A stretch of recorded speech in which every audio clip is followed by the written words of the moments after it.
Hola mi gente, on today's video I'm going to show you how to invest in exchange traded funds, also known as ETFs. So let's get started. Well, step number one is you need to open an account. Now this step is overlooked by a lot of people when they start investing or trading in the market, and it really shouldn't, because this step is crucial. Now depending on what your goal is and what accounts you already have set up will determine what account you use to invest or trade in ETFs. You can open up a taxable account, and you can also open up an investment retirement account, also known as an IRA. Now with taxable accounts, there are two options you can select, and that would be a margin account versus a cash account. On the IRA side, you have your traditional IRA and you have a Roth IRA. Now a good general rule of thumb is that if you are young and you plan to hold these investments for the long term and allow them to grow with compound interest, the Roth IRA is going to be the first account you open up and use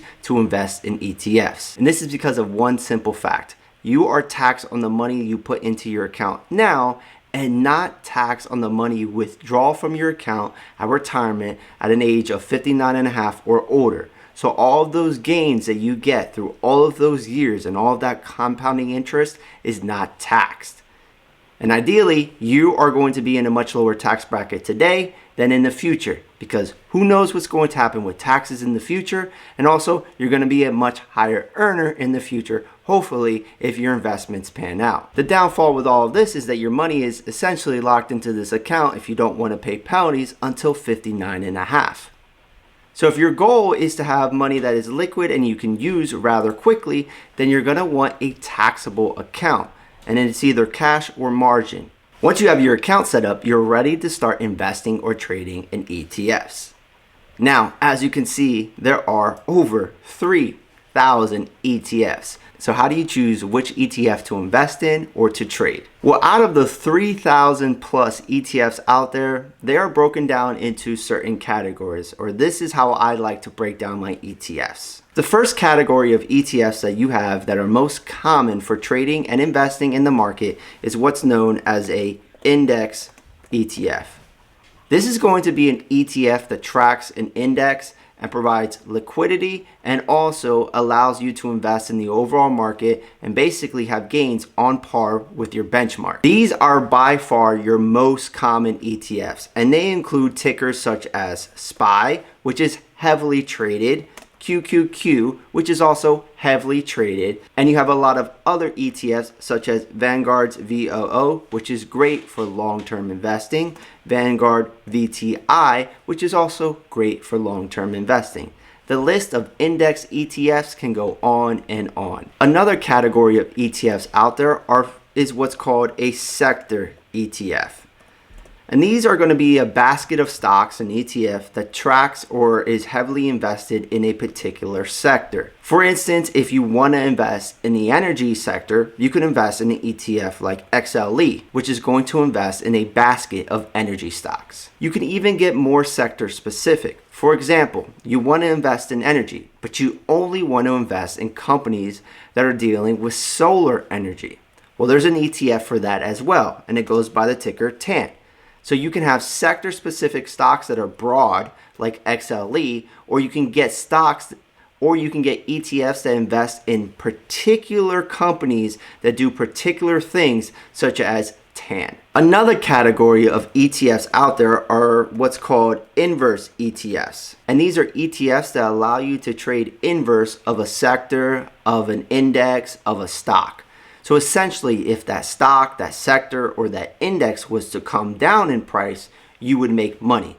You're essentially shorting the market, but you're going long an inverse ETF, or you're buying an inverse ETF rather than shorting, selling a particular stock, sector, or index. A very popular inverse ETF would be SQQ, which is short the Qs, or short the NASDAQ 100.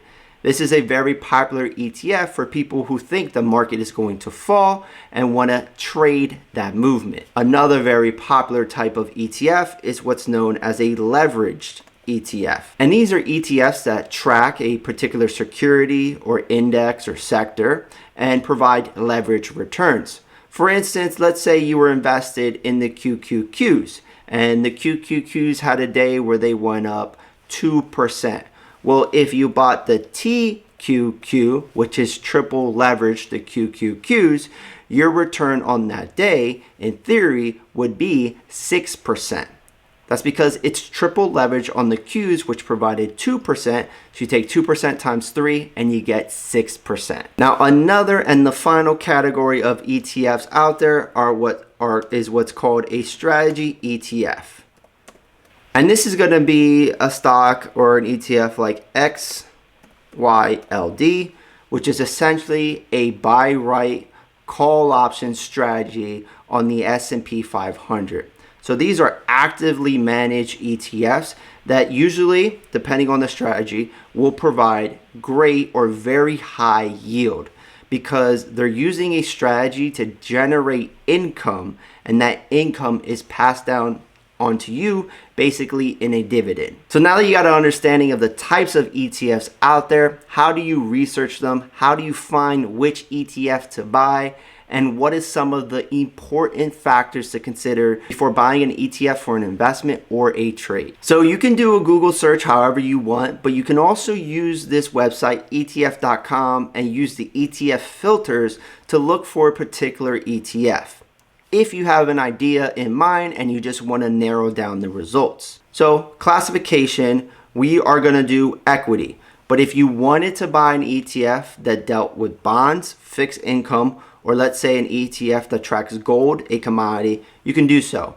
But probably the most common thing that people are investing in is stocks, so equities. That brought our list down from 3,100 to 2,257. So there's nearly 1,000 ETFs that deal with fixed income, commodities, currency, asset allocation, and alternatives. Next, we're gonna look for location. Now, for me personally, I want to be invested in stocks that are dealing with North American companies.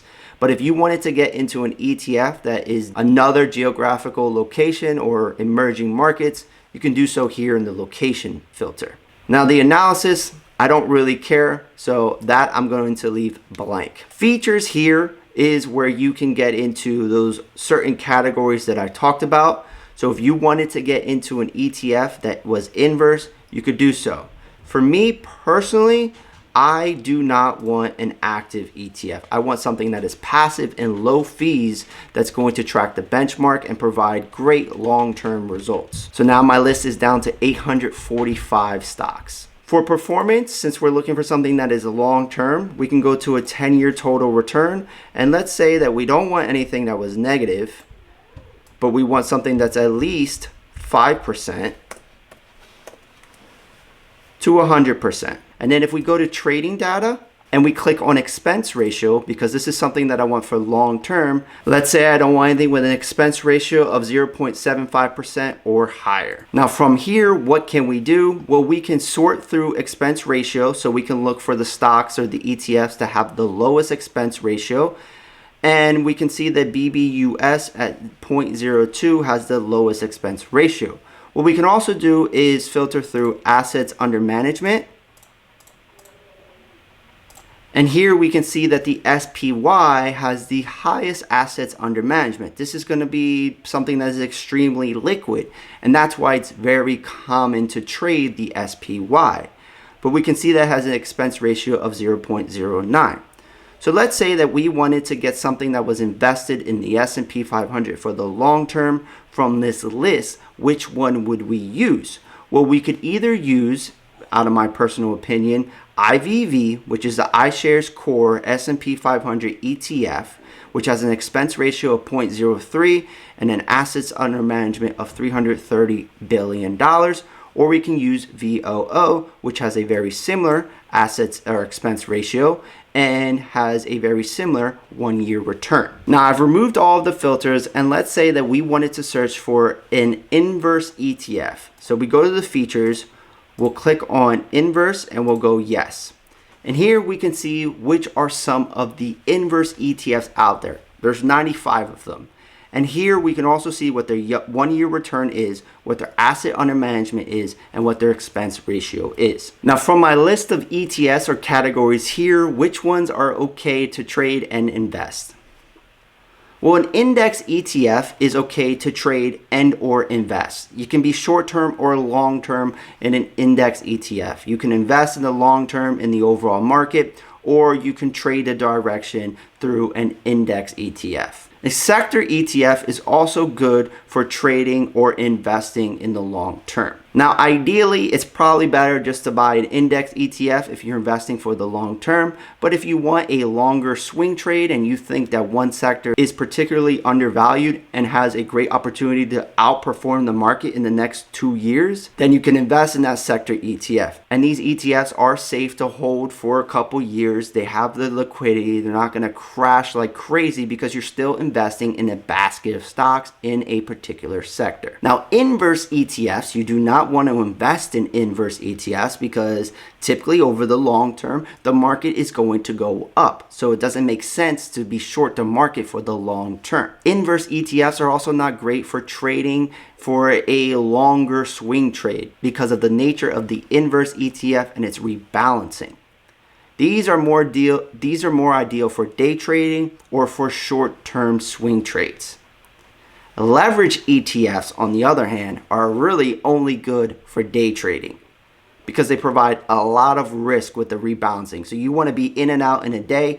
You don't really want to hold these for more than a couple days at most. And these leverage ETFs are definitely not good for long-term investing. Strategy ETFs such as the XYLD can be a nice addition to your portfolio for long-term investing if you want to get some income out of it. But it really depends on what the strategy is, and that strategy will dictate whether it's good as an investment or trade, along with its assets under management, its expense ratio, and its liquidity. So now let's say you know which ETF you want to buy and you know what you want to do with it. How do you actually proceed to get that ETF into your portfolio? Well, with whatever brokerage you're using, whatever type of account you have, all you have to do is submit a buy order for that particular ETF.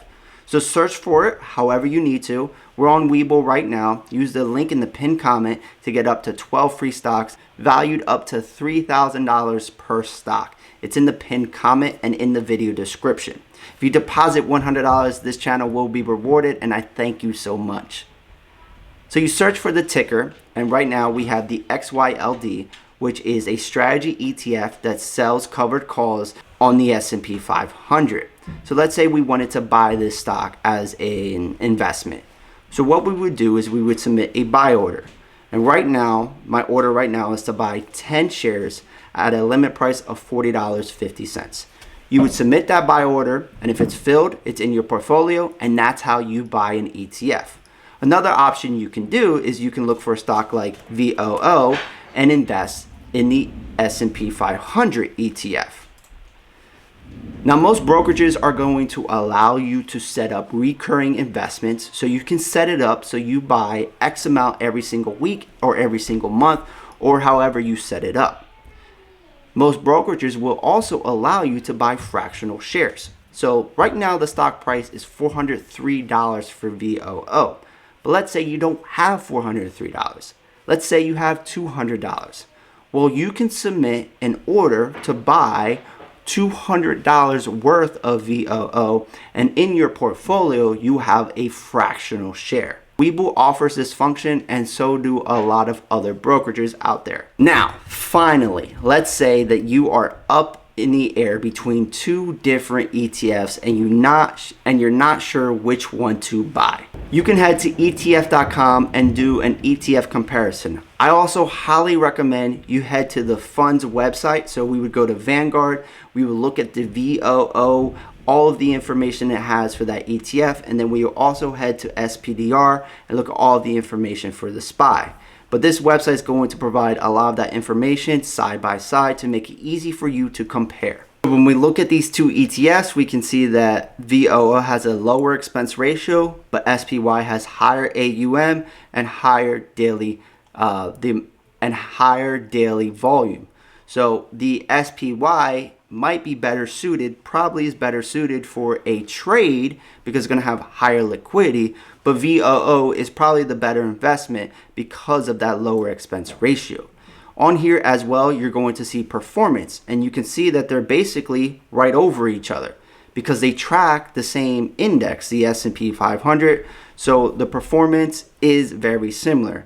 It's also going to show you the top 10 holdings, and it's going to be very similar between these two ETFs because they are tracking the same index. You can also look at sector, market cap, country, and economic development. Again, they're going to be very similar because these two ETFs are very comparable. This is a website that provides great information and allows you to compare ETFs quickly and shows you a lot of good information right in front of you side by side. So that wraps up how to invest or trade in ETFs. Now comment down below on what are some of your favorite ETFs to invest or trade with, and definitely consider hitting that subscribe button, ringing that bell, and smashing that like button. That concludes this video. This is We Are Investing, and I'm out. See ya.